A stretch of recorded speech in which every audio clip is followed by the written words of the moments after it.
வித்யாவுக்கு இப்போதுதான் பாரம் குறைந்த ஒரு உணர்வு ஏற்பட்டது. Thanks Arjun, thank you so much. நீங்க இந்த விஷயத்த சப்போர்ட் பண்ணுவீங்கன்னு எனக்கு தெரியும், ஆனா இவ்வளோ அழகா சொல்லுவீங்கன்னு எதிர்பார்க்கல என்று சொல்லி அவனது கழுத்தை கட்டிக்கொண்டு அவனை இன்னும் இறுக்கமாக அணைத்து கொண்டாள். அர்ஜுன் அவளது முதுகை மெல்ல தட்டி கொடுத்து, சரிடி, இப்போ நிம்மதியா தூங்கு. உன் எதிர்காலமும் சரி, உன்னோட லட்சியமும் சரி இந்த அர்ஜுனோட பொறுப்பு. நீ படிச்சு முடிச்சு ஒரு பெரிய பிசினஸ் உமனா மாறுறத நான் என் கண்ணால பார்க்கணும் என்று அவளது காதோரம் கிசுகிசுக்க அந்த நிலவொளியில் அவர்களின் காதல் இன்னும் ஆழமாக வேரூன்றியது. மறுநாள் காலை விடியல் அந்த பெரிய பங்களாவில் ஒரு புதிய உற்சாகத்துடன் பிறந்தது. வழக்கம் போல சித்தார்த் தன் கையில் காஃபி கோப்பையுடன் ஹாலில் அமர்ந்து செய்தித்தாளை படித்துக் கொண்டிருந்தான். அவனது முகம் ஒரு விதமான சந்தோஷத்தில் இருந்தது. கயல்விழியின் தங்கை வித்யாவிற்கு ஒரு பெரிய எதிர்காலத்தை அமைத்து கொடுத்து விட்டோம் என்கிற திருப்தி அவன் கண்களில் தெரிந்தது. அப்பொழுது வித்யா மெதுவாக மாடியிலிருந்து இறங்கி வந்தாள். அவளது முகம் லேசாக தயக்கத்திலும் அதே சமயம் ஒரு உறுதியிலும் கலந்திருந்தது. அவளுக்கு பின்னால் அர்ஜுன், தைரியமா பேசு வித்யா, நான் இருக்கேன் என்பது போல சைகை காட்டிவிட்டு ஒரு ஓரமாக சோஃபாவில் அமர்ந்து கொண்டான். கயல்விழி சமையல் அறையிலிருந்து வெளியே வந்து இவர்களின் இந்த சந்திப்பை மௌனமாக பார்த்தபடி நின்றிருந்தாள். மாமா, உங்ககிட்ட ஒரு முக்கியமான விஷயம் பேசணும் என்று வித்யா குரல் கொடுக்க சித்தார்த் தன் செய்தித்தாளிலிருந்து கண்களை உயர்த்தி அவளை பார்த்தான். சொல்லு வித்யா, என்ன விஷயம்? டிசைனிங் சென்டர் வேலைகள்ல ஏதாச்சும் டவுட் இருக்கா? இல்ல அந்த லோகோவே உனக்கு பிடிக்கலையா? எதுவா இருந்தாலும் சொல்லு, நாம மாத்திடலாம் என்று சித்தார்த் மிகவும் அன்பாக கேட்டான். வித்யா மெல்ல அவன் அருகில் அமர்ந்தவள், இல்ல மாமா, நீங்க எனக்காக செஞ்ச அத்தனைக்கும் நான் எப்பவும் கடமைப்பட்டிருக்கேன். ஆனா எனக்குள்ள ஒரு சின்ன தயக்கம் இருக்கு. நான் இப்போதானே டிகிரி பண்ணிக்கிட்டு இருக்கேன். இன்னும் படிப்பு முடியறதுக்கு ஒரு வருஷம் இருக்கு மாமா. இந்த நேரத்துல இவ்வளோ பெரிய ஒரு பிசினஸ் பொறுப்பை நான் ஏத்துக்கிட்டா என்னால படிப்பையும் பிசினஸையும் ஒரே நேரத்துல சரியா கவனிக்க முடியாதுன்னு பயமா இருக்கு. ஒருவேளை பிசினஸ்ல ஏதாவது சின்ன கவனம் பிசகினாலும் அது உங்களோட பேரை தானே பாதிக்கும். அதனாலதான் சொல்றேன் மாமா, என்னோட படிப்பு முழுசா முடிஞ்சதுக்கு அப்புறம் நான் தகுதியான ஒரு ஆளா அந்த ஆபீஸ்க்குள்ள நுழையணும்னு ஆசைப்படுறேன். அது வரைக்கும் இந்த சென்டர் வேலைகளை கொஞ்சம் தள்ளி வைக்கலாமா மாமா என்று மிக விரிவாகவும் விவேகமாகவும் கேட்டாள். சித்தார்த் ஒரு நிமிடம் மௌனமாக வித்யாவையே பார்த்தான். அந்த அமைதி கயல்விழிக்கும் வித்யாவிற்கும் ஒரு விதமான படபடப்பை ஏற்படுத்தியது. சித்தார்த் கோவப்படுவானோ என்று வித்யா பயந்து அஞ்சினாள். ஆனால் சித்தார்த் மெல்ல புன்னகைத்து அவளது தலையை தட்டி கொடுத்தான். வித்யா, உன்கிட்ட இருந்து இப்படி ஒரு முதிர்ச்சியான பேச்சை நான் எதிர்பார்க்கவே இல்லை. நிஜமாவே நீ வளர்ந்துட்ட. நான் உன் மேல இருக்கிற அவசரமான பாசத்துல உன்னோட படிப்பை பத்தி யோசிக்காம விட்டுட்டேன். ஆனா நீயே முன்னாடி வந்து தகுதியோட அந்த சீட்ல உட்காரணும்னு சொல்ற பாரு, அங்கதான் நீ கயல்விழியோட தங்கச்சின்னு நிரூபிச்சுட்ட. ஒரு பொண்ணுக்கு படிப்பு தான் முதல் கவசம்.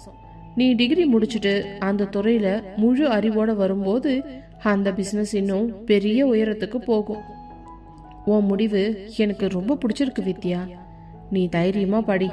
உன்னோட படிப்பு முடிஞ்ச அன்னைக்கு இதை விட பிரம்மாண்டமா அந்த சென்டரை நான் ஓபன் பண்ணி வைக்கிறேன் என்று சித்தார்த் மனதார பாராட்டினான்.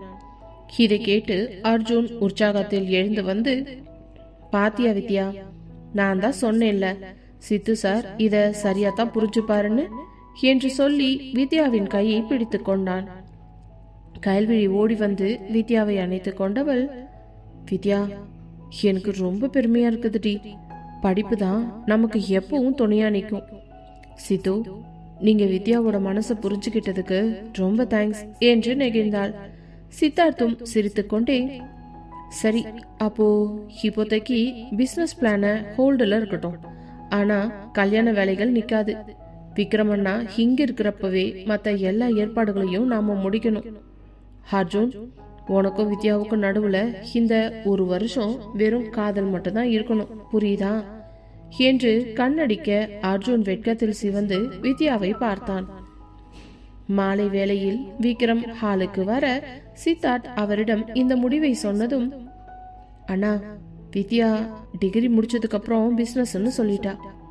இப்போதைக்கு கல்யாணத்துல மட்டும் கவனம் செலுத்தலாம்னு இருக்கும் என்றான். விக்ரம் ஒரு மெல்லிய புன்னகையுடன், நல்ல விஷயம் சித்தார்த், படிப்பு தான் எப்பவும் முக்கியம்.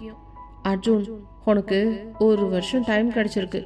வித்யாவை நல்லா படிச்சு முடிக்க வை, அதுதான் உன்னோட கடமை என்று அறிவுரை சொன்னார். அந்த விடியல் அனைவருக்கும் ஒரு பெரும் நிம்மதியை கொடுத்திருந்தது.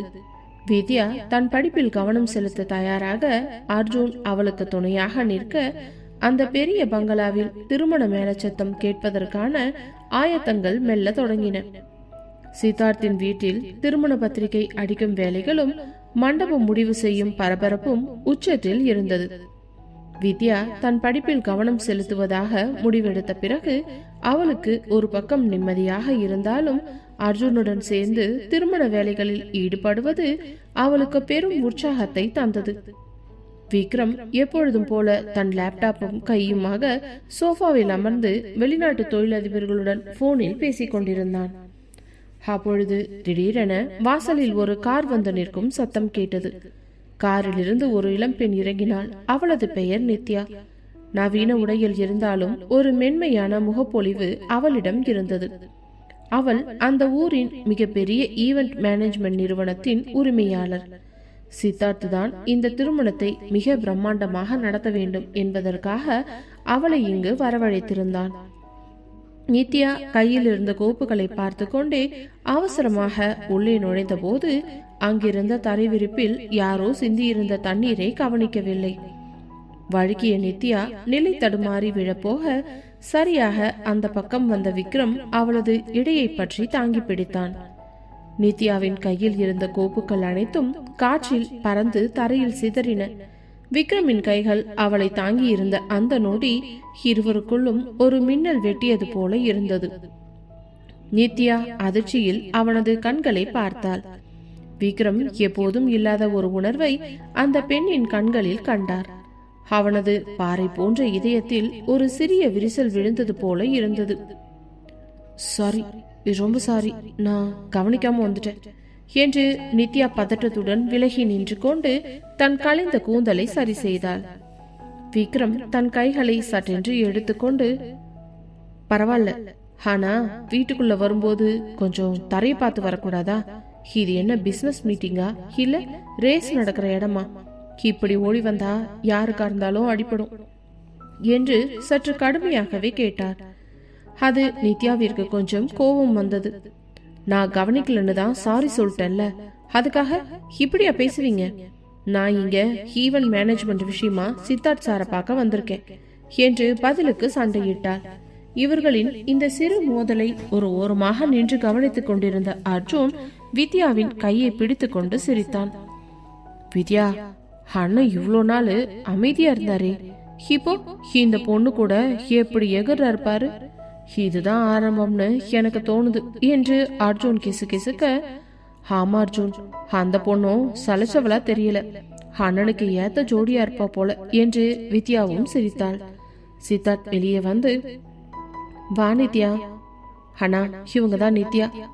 அர்ஜுன் கல்யாணத்தை இவங்க தான் மொத்தமா எடுத்து நடத்த போறாங்க. ரொம்ப திறமையான பொண்ணு என்று அறிமுகப்படுத்தினான். விக்ரம் நித்யாவை ஒரு முறை மேலும் கீழும் பார்த்துவிட்டு, திறமை இருக்கான்னு தெரியல, ஆனா நடக்கிறதுல ரொம்ப அவசரம் இருக்குதுன்னு மட்டும் தெரியுது என்று நக்கலாக சொல்லிவிட்டு தன் அறைக்கு சென்றான். நித்யா தன் வாயை துருதுருவென்று மென்று கொண்டு, யார் இவர் சித்து சார்? எப்பவும் இவ்வளோ கோபமா தான் இருப்பாரா என்று கேட்க கைல்விழி மெல்ல முன்னே வந்து, அவர் அர்ஜுன் சாரோட அண்ணன் விக்ரம். கொஞ்சம் சீரியஸான டைப் தான், ஆனா மனசு தங்கம். நீங்க எதுக்கும் கவலைப்படாதீங்க நித்யா என்று அவளை தேற்றினாள்.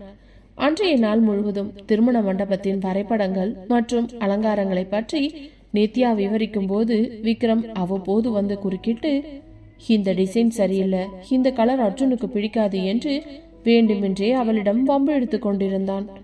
நித்யாவும் விடாமல், சார், இது இப்போ இருக்கிற லேட்டஸ்ட் ட்ரெண்ட், உங்களுக்கு பிடிக்கலனா நீங்களே ஒரு டிசைனை சொல்லுங்க என்று பதிலடி கொடுத்தாள். மாலை வேளையில் விக்ரம் தனியாக பால்கனியில் நின்றிருந்த போது அர்ஜுன் அங்கு வந்தவன், என்னன்னா நித்யா கிட்ட ரொம்ப நேரமா விவாதம் பண்ணிக்கிட்டு இருந்தீங்க, அவங்க ரொம்ப துருதுருன்னு இருக்காங்கல்ல என்று கேட்க விக்ரம் லேசாக புன்னகைத்து, ஆமாண்டா, ஒரு வேலையை சொன்னா அதை எப்படி பண்ணணும்னு அவளுக்கு தெளிவா தெரியுது, ஆனா என்ன கொஞ்சம் வாயாடி என்றார். அர்ஜுன் மனதிற்குள் நினைத்து கொண்டான், ஆனா இந்த வாயாடிதான் உங்க இதயத்துக்கு சரியான வைத்தியம் செய்ய போறா என்று. இரவு தூங்க செல்லும் போது கயல்விழி சித்தார்த்திடம், சித்து, விக்ரம் முகத்துல இன்னைக்கு ஒரு சின்ன மாற்றம் தெரிஞ்சது. அந்த நித்யா பொண்ணு வந்த அப்புறம் தான் அவர் இவ்வளோ பேசுறாரு. அவங்க 2 பேருக்கும் இடையில ஏதோ ஒரு ஸ்பார்க் இருக்கும்னு தோணுது என்றாள்.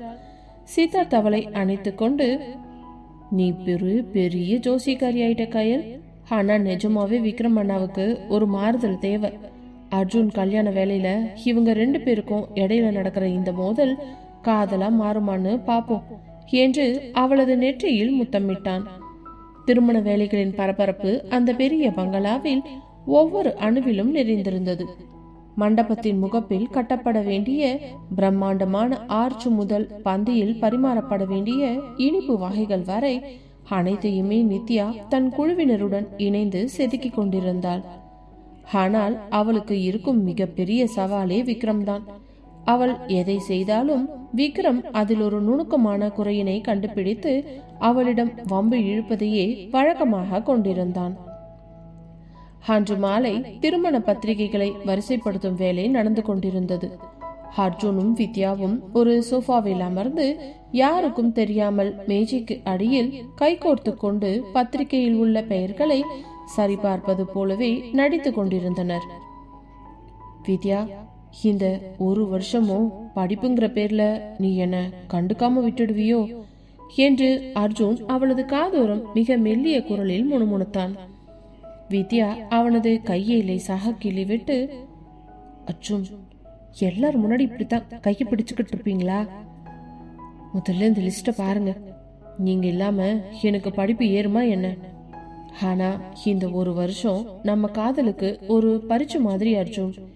நீங்க தான் எனக்கு தைரியம் கொடுக்கணும் என்று அவனது தோளோடு சாய்ந்து கொண்டாள். அவர்களின் இந்த திருட்டு ரொமான்ஸை ஒரு ஓரமாக நின்று ரசித்துக் கொண்டிருந்த சித்தார்த் மெதுவாக கயல்விழியின் பின்னால் சென்று அவள் வேலையாக இருந்த போதே அவளது இடுப்பை மெல்ல தீண்டினான். கயல்விழி திடுக்கிட்டு திரும்பி பார்த்து, சித்து, என்ன இது? விக்ரம் அங்கதான் இருக்காரு, கொஞ்சம் அடக்கமா இருங்க என்று கண்கள் உருட்டி மிரட்டினாள். சித்தார்த் அவளை விடாமல், யார் பார்த்தா எனக்கு என்ன கயல், அர்ஜுனும் வித்யாவையும் அங்க பாரு, என்னவோ உலகமே அவங்க 2 பேரை சுத்தி தான் ஓடுதுங்கிற மாதிரி ஒட்டிக்கிட்டு இருக்காங்க. அவங்களுக்கு இல்லாதது நமக்கு என்ன? அதுவும் இல்லாம இன்னைக்கு நீ கட்டியிருக்கிற இந்த ஊதா நிற சேலை அந்த ஆகாயத்து நிலவையே மிஞ்சிடுச்சு என்று அவளது கழுத்தோறும் முகத்தை சாய்க்க கயல்விழி வெட்கத்தில் சிவந்து போனாள். நீங்க திருந்தவே மாட்டீங்களா சித்து? சரி சரி, அங்க பாருங்க, விக்ரம் நித்யா கிட்ட ஏதோ சண்டை போட்டுக்கிட்டு இருக்காரு, அங்க போய் என்னன்னு பாருங்க என்று தப்பித்தாள். வரவேற்பறையின் இன்னொரு பக்கம் நித்யா ஒரு பெரிய டிசைன் சார்ட்டை விக்ரமிடம் காட்டி வாதாடி கொண்டிருந்தாள். சார், இந்த கோல்டன் தீம் தான் இப்போ ரொம்ப லேட்டஸ்ட். மண்டபமே ஒரு அரண்மனை மாதிரி இருக்கும். நீங்க ஏன் பழைய காலத்து பாணியிலேயே இருக்கணும்னு நினைக்கிறீங்க என்று அவள் சற்றே உரத்த குரலில் கேட்க விக்ரம் லேப்டாப்பை மூடிவிட்டு எழுந்து நின்றவன், நித்யா, பிசினஸ் வேற, குடும்ப விழா வேற. எங்க வீட்டு விசேஷம் ஆடம்பரமா இருக்கிறத விட வர்றவங்களுக்கு ஒரு மனநிறைவை தரணும். நீ கொடுக்குற இந்த டிசைன்ல கண்ணை பறிக்கிற வெளிச்சம்தான் அதிகமா இருக்குமே தவிர அந்த பாரம்பரியம் இருக்காது. உனக்கு திறமை இருந்தா மாடர்னாவும் இருக்கணும், அதே சமயம் நம்ம கலாச்சாரமும் மாறாம இருக்கணும். அப்படி ஒரு டிசைனை கொண்டு வா, அப்புறமா நான் சம்மதிக்கிறேன் என்று விக்ரம் சவால் விட்டான். நித்யா தன் கண்களை சுருக்கி அவனை பார்த்தவள், ஓகே சார், நாளைக்கு இதே நேரத்துக்கு நீங்க வியந்து போற மாதிரி ஒரு டிசைனை நான் கொண்டு வரேன். அப்படி நான் கொண்டு வந்துட்டா நீங்க என்கிட்ட சாரி கேட்கணும், சம்மதமா என்று சவால் விட்டாள். விக்ரம் ஒரு கணம் அவளது அந்த துணிச்சலான பார்வையில் தடுமாறினான். அவளது அந்த தன்னம்பிக்கை அவருக்குள் ஏதோ ஒரு பழைய நினைவை மீட்டெடுத்தது.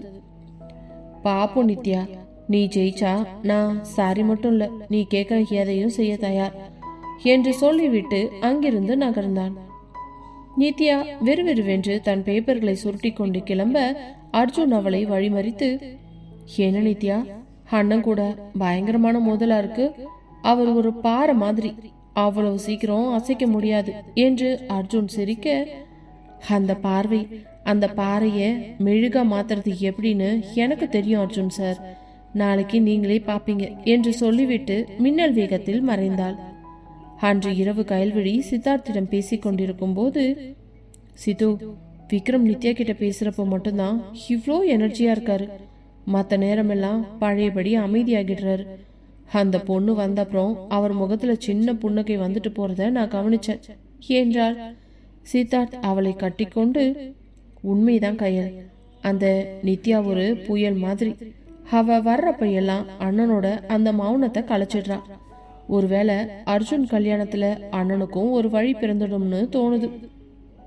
சரி, அவங்க கதையை விடு, இப்போ நம்ம கதையை ஆரம்பிப்போம். நாளைக்கு நாம 2 பேரும் மட்டும் தனியா நகை கடைக்கு போலாமா என்று அவன் கேட்க, கல்யாண நகை எடுக்கத்தானே என்று கயல்விழியும் கேட்டாள். இல்ல கயல், உனக்கு ஒரு ஸ்பெஷல் கிஃப்ட் வாங்கி கொடுக்க என்று சித்தார்த் அவளது நெற்றியில் முத்தமிட்டு அணைத்து கொண்டான். அந்த இரவு அந்த பெரிய பங்களாவில் ஒரு பக்கம் திருமண கனவுகளுடனும் இன்னொரு பக்கம் புதிய காதலின் அரும்புகளுடனும் இனிமையாக கழிந்தது. அதிகாலை பொழுதில் பனிமூட்டம் மெல்ல விலக அந்த பெரிய பங்களாவில் அன்றைய நாள் ஒரு புதிய எதிர்பார்ப்புடன் தொடங்கியது. சித்தார்த் சொன்னது போலவே அன்றைய காலை நேரத்தை கயல்விழியுடன் தனியாக செலவிட திட்டமிட்டிருந்தான். கயல்விழி ஒரு அழகான இளம் பச்சை நிற பட்டு புடவையில் மெல்லிய ஒப்பனையுடன் தயாராகி கீழே வந்தபோது சித்தார்த் ஏற்கனவே கார் சாவியுடன் அவளுக்காக காத்து கொண்டிருந்தான். என்ன கயல், கிளம்பலாமா? இன்னைக்கு இந்த ஒரு நாள் நாம மட்டும்தான். நகை கடையில உனக்கு என்ன பிடிச்சிருக்கோ விலைய பார்க்காம நீ அதை வேணும்னாலும் எடுத்துக்கலாம். ஏன்னா இந்த சித்தார்த்தோட மொத்த சொத்தும் உன் காலடியில தான் இருக்கு என்று அவன் அவளது கையை பற்றி முத்தமிட்டு காரை நோக்கி அழைத்து சென்றான். நகரின் மிக பெரிய நகை கடைக்குள் அவர்கள் நுழைந்த பொழுது அங்கிருந்த ஊழியர்கள் அனைவரும் அவர்களை மரியாதையுடன் வரவேற்றனர். சித்தார்த் கயல்விழியை ஒரு விஐபி அறைக்கு அழைத்து சென்றான். அங்கே மேஜை முழுக்க விதவிதமான வைர மோதிரங்கள் மற்றும் நெக்லஸுகள் எல்லாம் வடிவமைக்கப்பட்டிருந்தன. சித்து, இதெல்லாம் எதுக்கு? வித்யாவுக்கு தானே நம்ம நகை எடுக்கணும், எனக்கு ஏற்கனவே நிறைய இருக்கு என்று கயல்விழி தயக்கத்துடன் சொல்ல, சித்தார்த் அவளது வாயை மெல்ல தன் விரலால் மூடினான். இன்னைக்கு இது வித்யாவுக்காக இல்ல கயல், உனக்காக. நம்ம கல்யாணத்தப்போ நான் உனக்கு எதையுமே மனசார செஞ்சதில்லை. அந்த பாவத்துக்கு பரிகாரமா இன்னைக்கு உன் கழுத்தில் இந்த வைர நெக்லஸை தான் நான் மாட்டி விடுவேன் என்றவன் ஒரு நுணுக்கமான வேலைப்பாடுகள் கொண்ட வைர நெக்லஸை எடுத்து அவளது கழுத்தில் பூட்டினான். கண்ணாடி முன் நின்ற கயல்விழிக்கு கண்கள் கலங்கின. வைரத்தின் பிரகாசத்தை விட அவளது காதலின் பிரகாசம் அவளை மெய் சிலிர்க்க வைத்தது. தேங்க்ஸ் சித்து, எனக்கு நகையை விட நீங்க கொடுக்கிற இந்த அன்புதான் ரொம்ப முக்கியம் என்று அவளது மார்பில் சாய்ந்து கொள்ள சித்தார்த் அவளை அணைத்து கொண்டு அந்த தனிமையில் அவளது காதோரம் ஏதோ ரகசியமாக சொல்லி சிரிக்க வைத்தான். மறுபுறம் வீட்டில் நித்யா சொன்னது போலவே ஒரு பெரிய டிசைன் சார்ட்டுடன் நுழைந்தாள். விக்ரம் ஹாலில் தன் லேப்டாப்புடன் அமர்ந்திருக்க நித்யா நேராக அவனிடம் சென்று அந்த சார்ட்டை விரித்தாள். சார், நேத்து நீங்க சொன்ன அதே சவால் இதோ பாருங்க. பாரம்பரியமும் நவீனமும் கலந்த ஒரு டிசைன். மண்டபத்தோட நுழைவாயில் முழுக்க தாமரை மலர்களால் அலங்கரிக்கப்பட்டு உள்ள வரும்போது ஒரு அரண்மனைக்குள்ள நுழையிற மாதிரி இருக்கும். ஆனா அந்த வெளிச்சம் உங்க கண்ணை பறிக்காது, மனசுக்கு ஒரு அமைதியை தரும். இப்போ சொல்லுங்க, இது உங்க ரசனைக்கு ஏத்த மாதிரி இருக்கா இல்லையா என்று நித்யா தன் கரங்களை கட்டிக்கொண்டு சவாலாக கேட்டாள். விக்ரம் அந்த வரைபடத்தை உற்று நோக்கினார். அதில் இருந்த ஒவ்வொரு நுணுக்கமும் நித்யா எவ்வளவு மெனக்கட்டிருக்கிறாள் என்பதை சொல்லியது. விக்ரமின் இதழ்களில் ஒரு மெல்லிய புன்னகை அரும்பியது. சம்மதிக்கிற நித்யா, இந்த டிசைன் உண்மையாவே அற்புதமா இருக்கு. ஒரு வேலைய எப்படி செய்யணுங்கிறது உனக்கு தெரிஞ்சிருக்கு. நான் தோத்துட்டேன் என்று அவர் ஒப்புக்கொண்டார். நித்யாவுக்கு ஒரே குஷி. அப்போ நான் சொன்னது ஞாபகம் இருக்கா சார்? நீங்க என்கிட்ட சாரி கேட்கணும், அப்புறம் நான் கேட்கறத செஞ்சு தரணும் என்று அவள் துருதுருவென்று கேட்க விக்ரம் மெல்ல எழுந்து அவள் முன் வந்து நின்றார். சாரி நித்யா, உன் திறமைய நான் குறைவா மதிப்பிட்டுட்டேன். இப்போ சொல்லு, உனக்கு நான் என்ன செஞ்சு தரணும் என்று அவன் மிக நெருக்கமாக வந்து கேட்க நித்யா ஒரு கணம் தடுமாறித்தான் போனாள். விக்ரமின் அந்த கம்பீரமான பார்வையில் அவள் தன் பேச்சை இழந்தவள், அது வந்து நீங்க இன்னைக்கு எங்க குழு கூட மண்டபத்துக்கு வந்து அங்க நடக்கிற வேலைகளை பார்வையிடணும். எனக்கு கொஞ்சம் உதவியா இருக்கும் என்று அவள் நாணத்துடன் சொல்ல, விக்ரமோ கண்டிப்பா வர்றேன், இன்னைக்கு ஒரு நாள் என் பிசினஸை விட உன் வேலைக்கு தான் முக்கியத்துவம் என்று சொல்லி அவளை ஆச்சரியப்படுத்தினான். அதே சமயம் மாடியில் அர்ஜுனும் வித்யாவும் திருமண வேலைகளுக்கு நடுவில் தங்களுக்கு கிடைத்த அந்த சிறிய இடைவெளியை பயன்படுத்தி கொண்டனர். அர்ஜுன் வித்யாவை பின்னால் இருந்து அவளை கட்டிக்கொண்டு அவளது கூந்தலில் முகத்தை புதைத்தவன், வித்யா, அண்ணனும் அந்த நித்யாவும் கீழெனவோ சண்டை போட்டுட்டு இருந்தாங்க. இப்ப பார்த்தா 2 பேரும் ஜோடியா கிளம்புறாங்க. நமக்கும் ஒரு வழி பிறந்துருச்சு போல என்று அர்ஜுன் அவளது கழுத்தில் முத்தமிட வித்யா சிலிர்த்து போனாள். அர்ஜுன், என்ன இது? பகல் நேரத்துல இப்படி பண்ணா எனக்கு பயமா இருக்கு. அக்கா வந்துட்டு போறாங்க என்று அவள் தடுத்தாலும் அவனது அணைப்பை விட்டு விலக மனமில்லாமல் நின்றாள். பயப்படாத வித்யா, அக்கா இப்போதான் சித்து சார் கூட தனியா போயிருக்காங்க. அவங்க வர இன்னும் ரொம்ப நேரமாகும். அது வரைக்கும் இந்த அர்ஜுனோட ரொமான்ஸை நீ அனுபவிக்கலாம் என்றவன் அவளை தூக்கி சுற்றினான். வித்யா அவனது மார்பில் சாய்ந்து கொண்டு, நீங்க ரொம்ப மோசம் அர்ஜுன், ஆனா நீங்க இல்லாத ஒரு வாழ்க்கைய என்னால நினைச்சு கூட பார்க்க முடியல என்று உருக்கமாக சொல்ல அந்த அறை முழுவதுமே அவர்களின் காதலால் நிறைந்திருந்தது. மாலை வேளையில் அனைவரும் வீடு திரும்பிய போது விக்ரமின் முகத்தில் இருந்த அந்த மாற்றம் அனைவரையும் ஆச்சரியப்படுத்தியது. நித்யாவுடன் சிரித்து பேசிக் கொண்டு வந்த விக்ரமை பார்த்த சீதார் கயல்விழியின் கையை பிடித்து கொண்டு, பாத்தியா கயல், அந்த பாறை உருக ஆரம்பிச்சிடுச்சு. இனி நம்ம வீட்டுல 3வது கல்யாணம் நடந்தாலும் ஆச்சரியப்படுறதுக்கு இல்ல என்று சொல்லி சிரித்தான். அர்ஜுன் வித்யா கல்யாணம் தான் இந்த வீட்டோட மிகப்பெரிய சந்தோஷமா இருக்க போகுது என்று சொல்ல அந்த பெரிய பங்களாவில் காதலும் பாசமும் புதிய உறவுகளின் வாசமும் ஒன்றாக கலந்திருந்தது. மண்டபமே மருதாணி வாசத்தில் மயங்கி கிடந்தது. வித்யா மற்றும் கயல்விழி இருவருமே சொட்ட சொட்ட கைகள் முழுக்க மெஹந்தி கலைஞர்களால் வரையப்பட்ட நுணுக்கமான கோலங்களுடன் அமர்ந்திருந்தனர். கயல்விழிக்கு 2 கைகளிலும் முழங்கை வரை அடர்த்தியான அரேபிக் டிசைனில் மருதாணியிடப்பட்டிருந்தது. இரவு வெகு நேரம் ஆகிவிட்டதால் கயல்விழி காய்ந்தும் காயாத அந்த மருதாணி வாசத்துடனேயே மெல்ல தன் அறைக்குள் நுழைந்தாள். அறைக்குள் நுழைந்தவளுக்கு ஒரு கணம் திகைப்பாக இருந்தது. சித்தார்த் விளக்குகளை அணைத்து விட்டு ஆங்காங்கே மெழுகுவர்த்திகளை ஏற்றி வைத்திருந்தான். கயல்விழி உள்ளே வந்ததும் கதவை மெல்ல தாழிட்டவன் குறும்பு கலந்த பார்வையுடன் அவளை தன் பக்கம் இழுக்க முயல, சித்து, இருங்க இருங்க, கையில மருதாணி வச்சிருக்கேன், இன்னும் காயில ஈரமா இருக்கு, பட்டுடுச்சுன்னா டிசைன்ஸ் கலைஞ்சிரும் என்று கயல்விழி தன் 2 கைகளையும் அகல விரித்தபடி பின்வாங்கி ஓடினாள். அப்படியா மேடம், டிசைன் கலைஞ்சிடுமா? அத பத்தி எனக்கு இப்போ கவலை இல்ல கயல். இன்னைக்கு இந்த மருதாணி வாசம் என் அறிவை என்னவோ பண்ணுது. நீ மட்டும் உன் கைகள் அசைக்காம அப்படியே இரு, மத்ததையெல்லாம் நான் பாத்துக்கிறேன்டி என்றவன் அவளது கழுத்தோரம் குடிந்து தன் மூச்சு காற்றால் அவளை சூடேற்றினான். கயல்விழிக்கு உடல் சிலிர்த்தது. சிது, வேண்டாம், மருதாணி என் புடவையில பற்றும், வித்யாவுக்கு கூட நான் இன்னும் எடுத்து விடல பிளீஸ் என்று அவள் கெஞ்சினாலும் சித்தார்த் விடுவதாக இல்லை. அவளது தோள்பட்டையில் இருந்த புடவையின் முந்தானையை மெல்ல தன் பற்களால் கவ்வி இழுத்தான். கயல்விழிக்கு கைகள் இருந்தும் பயன்படுத்த முடியாத ஒரு தவிப்பு. தன் கைகளை அசைத்தால் சித்தார்த்தின் சட்டையிலோ அல்லது அவளது புடவையிலேயோ மருதாணி ஒட்டிவிடும் என்பதால் சிலையாக அப்படியே நின்றாள்.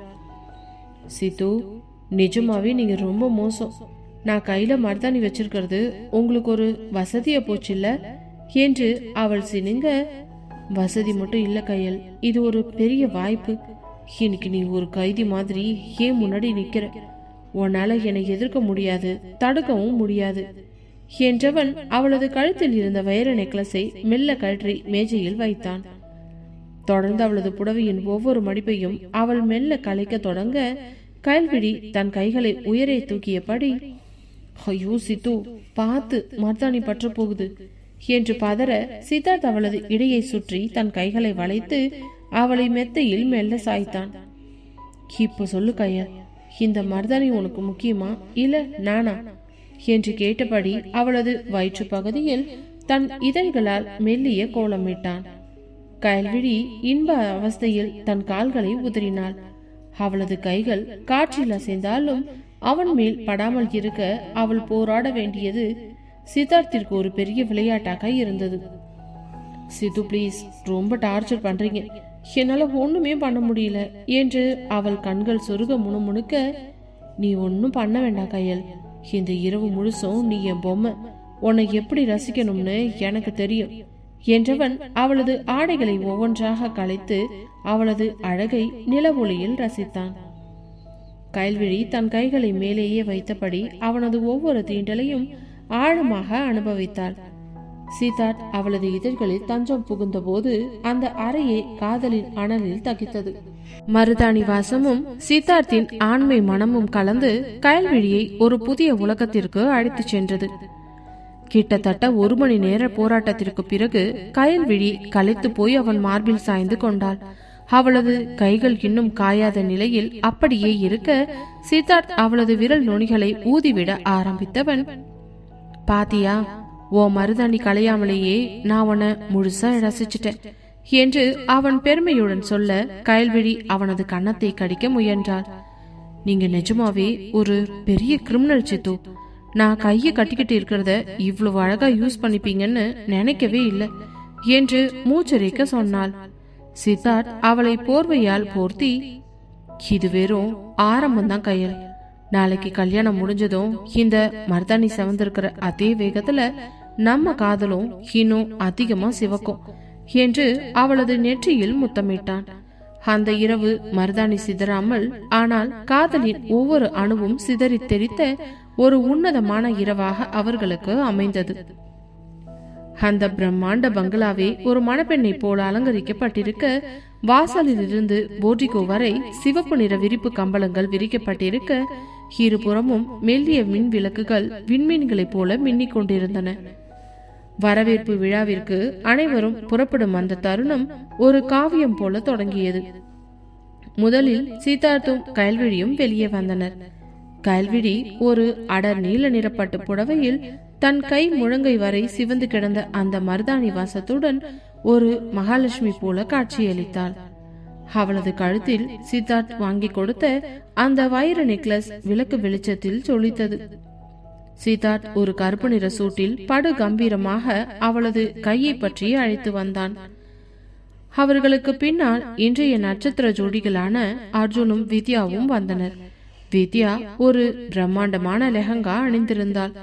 அதில் பதிக்கப்பட்டிருந்த கற்கள் ஒவ்வொன்றும் அவளது ஒவ்வொரு அசைவிற்கும் ஒளிர அவள் ஒரு தேவதையாகவே மாறிவிட்டாள். அர்ஜுன் ஒரு வெள்ளை நிற ஷெர்வானியில் ராஜகுமாரன் போல அவளையே பார்த்து கொண்டு வந்தான்.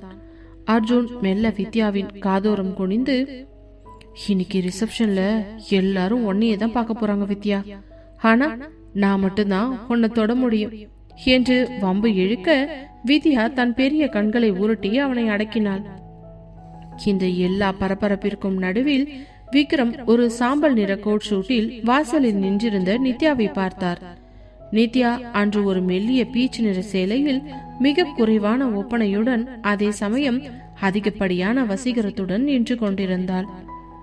இவ்வளவு நாள் பிசினஸ் உலகத்தில் பல ஆண்களை சந்தித்திருக்கிறாள் நித்யா.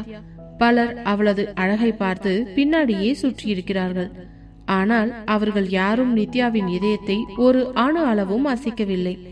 ஆனால் இந்த விக்ரம், இவனது அந்த கண்டிப்பான பார்வையும் மௌனமும் யாரையும் பிடிக்காது என்கிற அந்த பிடிவாதமும் தான் அவளை இவன் பக்கம் ஈர்த்தது.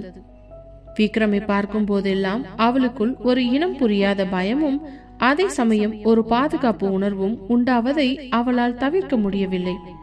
விக்ரம் அவள் அருகே வந்ததும் வாசனை திரவியத்தின் மனம் கமகமவென வீசியது. நித்யா, மண்டபத்துல எல்லா வேலையும் முடிஞ்சுதா? எதுவும் கடைசி நேரத்துல ப்ராப்ளம் இல்லையே என்று அவன் கேட்க நித்யா முதலாக தடுமாறினாள். இல்ல சார், எல்லாம் பர்ஃபெக்டா இருக்கு, கார் கிளம்ப தயாரா இருக்கு என்று அவள் சொல்லும் போதே அவளது குரல் லேசாக நடுங்கியது. விக்ரம் அவளை ஒரு நிமிடம் உற்று பார்த்தவன், இந்த சேலை உனக்கு ரொம்ப பொருத்தமா இருக்கு நித்யா.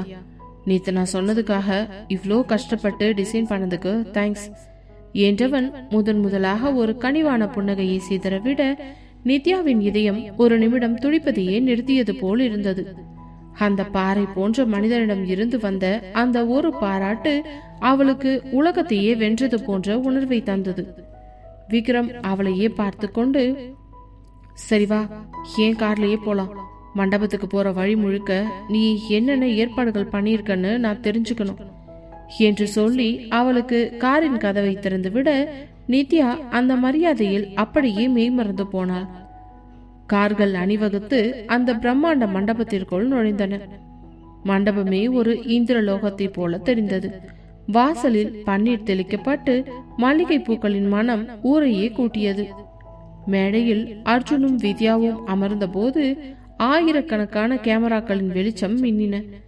சித்தார்த் கைல்விழியை ஒரு ஓரமாக அழைத்து சென்றவன் அங்கே மேடைக்கு கீழே ஒரு ரகசியமான இடத்தில் நின்றபடி, பாத்தியா கையல், விக்ரம் அண்ணா நித்யாவை எவ்வளோ அக்கறையா கார்ல கூட்டிட்டு வர்றாருன்னு, நம்ம பிளான் ஒர்க் அவுட் ஆயிடுச்சு போல என்று சொல்லி அவளது இடுப்பில் கிள்ளி விளையாடினான். சித்து, இது மண்டபம், அங்க பாருங்க எல்லாரும் வராங்க, கொஞ்சம் அட்டகமா இருங்க என்று கைல்விழி சிரித்தபடி அவனை தள்ளினாள். சித்தார்த் விடாமல் ரிசப்ஷன் முடிஞ்சு ரூமுக்கு போனதுக்கு அப்புறம் நேத்து விட்டு அந்த மருதாணி ரொமான்ஸை நாம கண்டினியூ பண்ணணும், ஞாபகம் இருக்கட்டும் என்று அவளது காதில் கடித்தான். நித்யா ஒரு பக்கம் ஓடிக்கொண்டே வேலைகளை கவனித்தாலும் அவளது கண்கள் மட்டும் விக்ரமையே தேடின.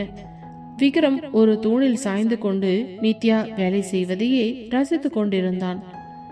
அவன் மனதுக்குள் பழைய காயங்கள் எல்லாம் மெல்ல மறைந்து நித்யா என்கிற ஒரு புதிய வசந்தம் குடியேறுவதை அவன் உணரத் தொடங்கினான். அந்த வரவேற்பு விழா வெறும் ஆடம்பரமான விழா மட்டுமல்ல, அது அர்ஜுன் வித்யாவின் காதலுக்கு அத்தாட்சியாகவும் சித்தார்த் கைல்விழியின் ஆழமான அன்பிற்கு சாட்சியாகவும் விக்ரம் நித்யாவுக்கு இடையே ஒரு புதிய தொடக்கமாகவும் அமைந்தது.